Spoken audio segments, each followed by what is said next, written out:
is preparing community consultation right now on two big renewable energy projects in Queensland's southeast, the Borumba Dam Pumped Hydro Energy Storage Project and then the Southern Queensland Renewable Energy Zone. The Southern Queensland Renewable Energy Zone stretches from Dalby to Warwick, taking in Toowoomba along the way, and is one of three around the state that's been flagged by the state government for developing the renewable energy sector. Mick DeBrenni is the Minister for Energy, Renewables and Hydrogen. Minister, great to have you with us this afternoon. Environmental groups get quite excited at the idea of renewable energy zones, but what does it actually mean for the people living in one? Well, that's a terrific question, and thanks for having me on and giving me the opportunity to talk about how we can deliver more cleaner and cheaper electricity through these new renewable energy zones. And you're correct, we are delivering three of them, and the most significant of which is likely to be in southern Queensland, covering around a dozen local government areas. So it'll stretch from Brisbane, Gold Coast, through Lockyer Valley, Scenic Rim, Southern Downs, Toowoomba and South Burnett.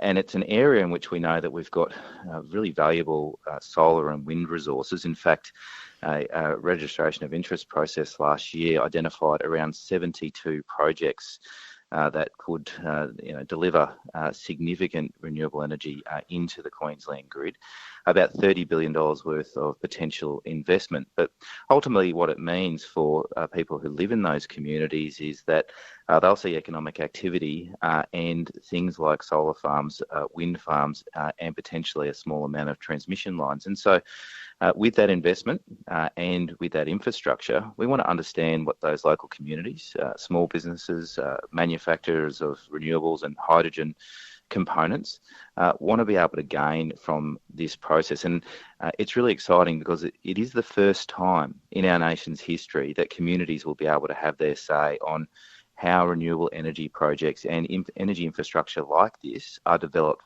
to make sure that we maximise local benefits, that we grow local jobs and we support those communities which this activity is happening in. You mentioned wind and solar projects. What else could be amongst the options that people could choose from? So, of course, as the world's first Minister for Hydrogen, I'm very excited about the prospects that hydrogen made from renewable energy proposes for Queensland and for our nation, in fact. And so we think that there's a significant global demand for renewable hydrogen. But before we get to that, we think there is a real opportunity to decarbonise our state and our nation. And it was only earlier this week that the IPCC handed down its report that made it really clear that there's a clear link between emissions and climate change. And we know that one of the fastest growing areas of emissions is our transport industry, and particularly think about our heavy freight that's running throughout regional parts of Queensland.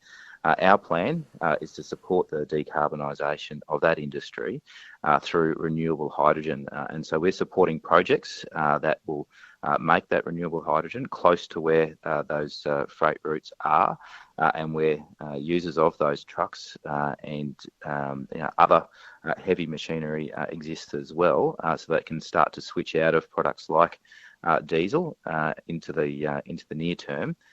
And have a emissions-free fleet on the roads. Of course, running your vehicles off renewable energy is cheaper as well. So that's good for business and good for workers too. So looking at all of those types of proposals coming forward, and we're really excited. 192 proposals have been put up across the state. And this consultation will ensure that we extract the best value for those local communities. And then we'll go to a second stage of consultation, which is around technical design and access. So what are the principles for determining which of those projects get the look in the southern, central and northern renewable energy zones? So what kind of career options could this offer to, say, a kid growing up in Dalby today? Well, that's a terrific question. So the job opportunities are huge. We've seen in recent times the Million Jobs report come out, which indicated that renewable energy, so cheaper, cleaner energy, offers a great opportunity to reindustrialise our nation. So that means onshoring heavy manufacturing that's gone offshore for a variety of reasons over previous decades, bring that back in here to Queensland, supported by cheaper and cleaner electricity, because quite frankly, that's what big companies, shareholders right around the world are demanding of their companies. And We also think there's great jobs in the delivery of these renewable zones themselves. So electrical engineers, architects for the electrical system, of course, electricians, lines people, you name it, there's a whole range of jobs. So there are really two parts to that job opportunity. It's the workers who will deliver the renewable energy zone itself and the infrastructure, and then the jobs that are supported and enabled by Queensland having some of the cheapest, cleanest electricity in the world. Mick DeBrenni is my guest at 5:27 on ABC Radio Queensland. He's the Minister for Energy, Renewables and Hydrogen. Minister, I want to talk to you about Borumba Dam right now. Is it located in the southern energy zone?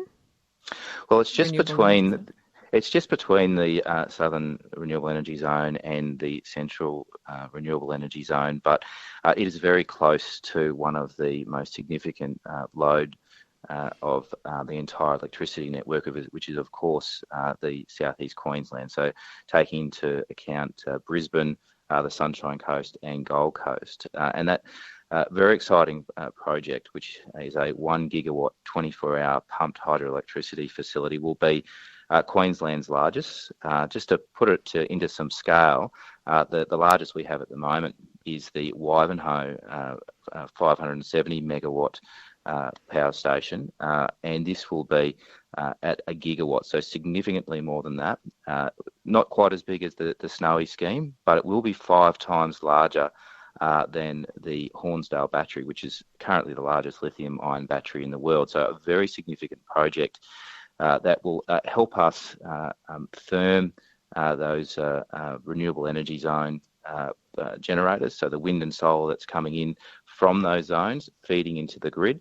And what we'll do is we'll use the Borumba Pumped Hydro facility to soak up that abundant solar during the day, pump the water up, and then when demand for electricity hits its peak in the evenings, we'll be able to release that water using gravity to drive those turbines and get more power into the grid. So it's about creating a whole ecosystem right across the state, because we are part of a very large electricity market here in Queensland. And of course, we are interconnected into New South Wales as well. So we'd like to be able to export some of that cheap, clean electricity to them too. Borumba's a pretty popular recreational spot as well. Does this pumped hydro plan have any impact on the public's ability to use the dam for that purpose? Well, in fact, the really exciting thing about the Borumba Pumped Hydro project is that we'll actually increase the surface area of the lower reservoir by about double. So there'll be more space for boating, there'll be more space for fishing, skiing, etc. And we've also opened up consultation on that too. And we're really keen to hear in the early stages how local businesses can be part of the design process, how local businesses can support us consulting the community as well. And importantly, the scope of that consultation will be to look at those recreational uses as well as, of course, the all-important geotechnical and water management issues. And we're really keen to continue our in-depth consultation with really key stakeholders in that region, groups like, of course, the traditional owners, the Kabi Aboriginal Corporation, working closely with Gympie Regional Council, the energy industry, the Sunshine Coast Environment Council as well. So that consultation is opened this week as well. So significant progress has been made here in Queensland on our pathway to our renewable energy target, 50% by 2030, and of course our zero net emissions target as well. So how does the energy compare that you're estimating would be generated from the pumped hydro at Borumba compared to Queensland's coal-fired power stations? Well, it would be entirely clean if we are able to have enough renewable energy to pump it up there, and that is exactly our plan. So we know that coal-fired generation is emissions heavy, and we know that Queensland consumers and large businesses want to use more and more cleaner energy. In fact, it's been our clean energy in Queensland that has helped reduce electricity prices here in the state.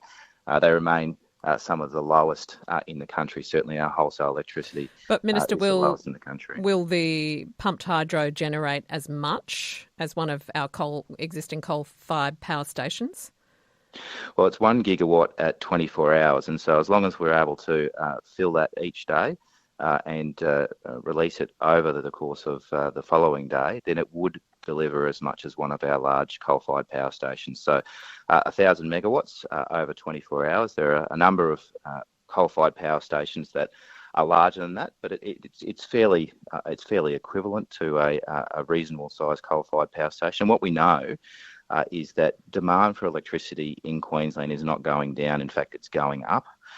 If we see some of the predictions around rapid uptake in electric vehicles, which we're very keen to support, we expect that there will be significant growth in electricity, perhaps by the end of the decade, at least double the amount of generation that's required now. So we'll need several size projects like Borumba Dam right across the state.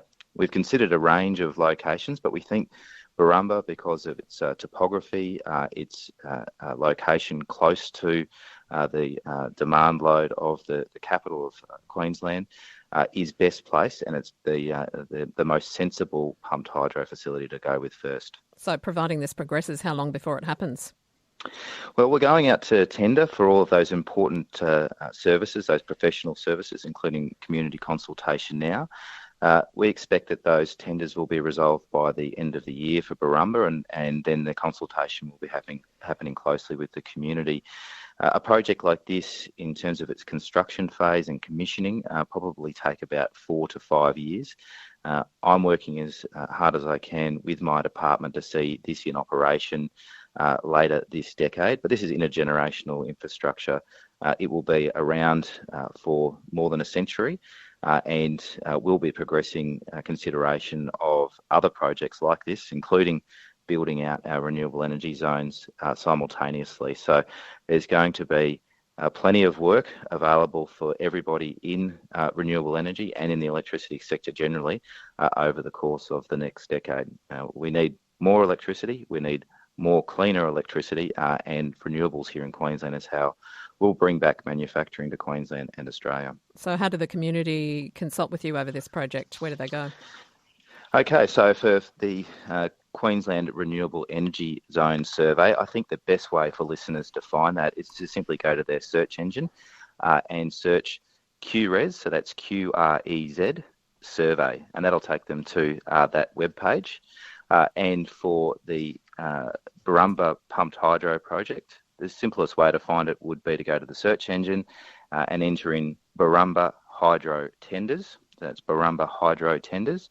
That'll take them to an information page and be able to connect them through to our Q Tenders page so that they can see those business opportunities to get involved there and sign up for updates about the broader community consultation that will start once we've secured those local companies to help us on that program. Minister, thanks for giving us so much of your time this evening. Been a real pleasure. Thanks, Annie. Mick DeBrenni on ABC Radio Queensland, and he is the Minister for all things energy, including hydrogen.